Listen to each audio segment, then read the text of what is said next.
Yeah, I'm super excited. I don't know what the future holds for us yet. We're still all kind of left in the dark, But hopefully I could jump in the tournament, man. I'll jump up to 45 because that's like my true weight class, and I'll jump in the tournament if need be, I want to jump in the weight class and, challenge myself, challenge for a title, challenge for the next best thing. If not, Rizin going to keep me busy throughout the year and hopefully make a move up to the title contention up at Rizin.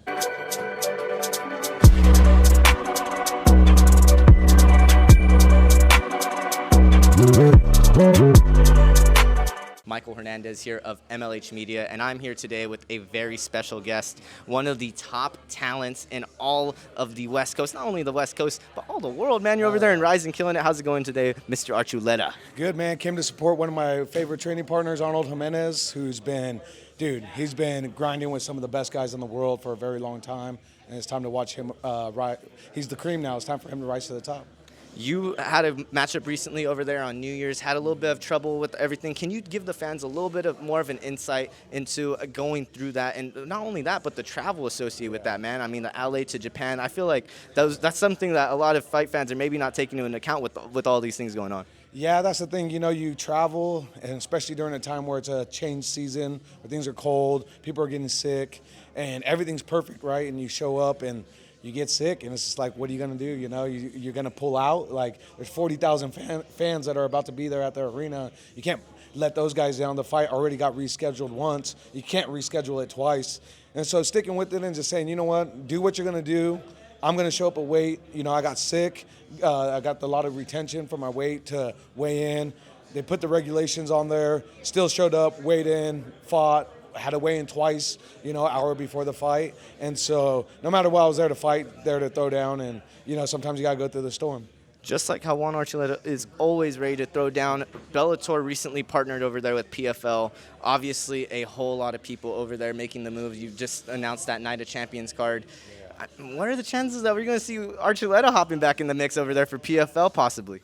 Yeah, I'm super excited. I don't know what the future holds for us yet. We're still all kind of left in the dark, But hopefully I could jump in the tournament, man. I'll jump up to 45 because that's like my true weight class, and I'll jump in the tournament if need be, I want to jump in the weight class and, challenge myself, challenge for a title, challenge for the next best thing. If not, Rizin going to keep me busy throughout the year and hopefully make a move up to the title contention up at Rizin. I know we were talking a little bit right before the fight. You were on the Jackson podcast with Rampage Jackson and, of course, with Bear DeGidio. Rampage is going to be fighting a little bit later this year, hopefully. Yeah. Bear DeGidio, though, you ever going to see that man hop into the cage? He's been putting in a lot of work over there at those Jackson pads, man. You ever see him maybe doing a celebrity boxing match or something of that sort? Yeah, man. I mean, anything's possible, right? Especially when the dollar sign's behind it. But, yeah, man, Bear, he's an amazing dude. He's very inspirational. He works his ass off just both business-wise, physically, mentally, emotionally, and for the people around him. He's a great guy to be around, and to add energy into him is just awesome. And then, of course, Rampage. Rampage is a ball of fun just to begin with, right? And, super thankful to spend some time with them and discuss, some things that are coming in the future, the things that have been in the past. It was a great time. Just a couple last more questions here for you. I really appreciate your time today. Any planned trips to Japan over there at Rampage? He's the legend over there. You guys are talking about it a little bit on the podcast, but any planned trips that you guys are planning to go on? I know he's over in the LA area too, right? Yeah, he's down. We train at the same gym, but yeah, man, I mean, when we were over at Japan, he came to watch my fight. We got to spend some time, and man, he's just a legend out there. Like, they might as well put a statue of him out there. That's how big he is out there, But yeah, super cool. I mean, I think I'm gonna be going back in March.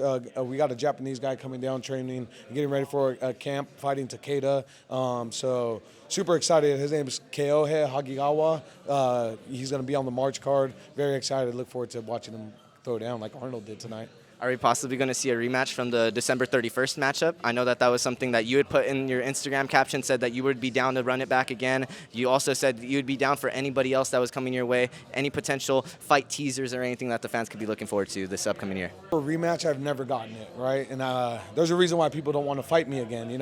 They think they could beat me, and then when it happens and I ask for the rematch because something had happened, they're like, no, we don't need a rematch, I already won. And it's like, all right, cool, whatever. So the next best thing for me to do is go up and challenge for the 45 title. Hey, I think that would sound like a pretty fun plan to a lot of fight fans. I think many people would be very excited to see you move up to that 145 division and possibly have another destructive reign, just like how you had at 135, man. Yeah.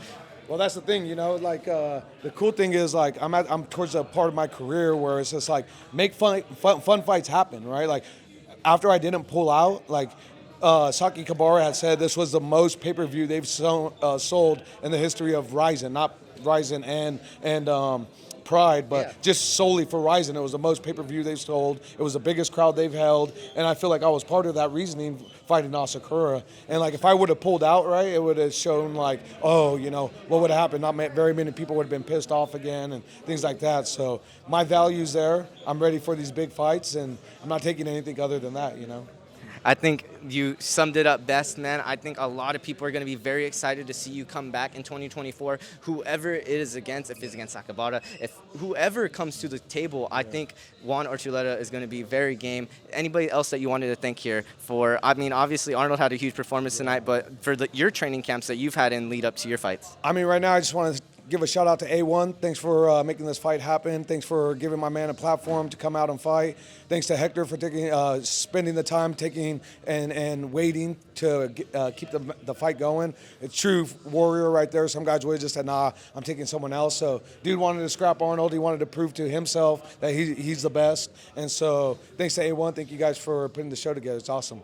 Hey, that was definitely a war out there. Thank you so much for your time today, my man. Michael Hernandez of MLH Media, and we are going to be signing out over here at A1 Combat 17 with the man over there in the Rizin era, the man controlling it all over there in Japan, Juan Archuleta. Hey, man.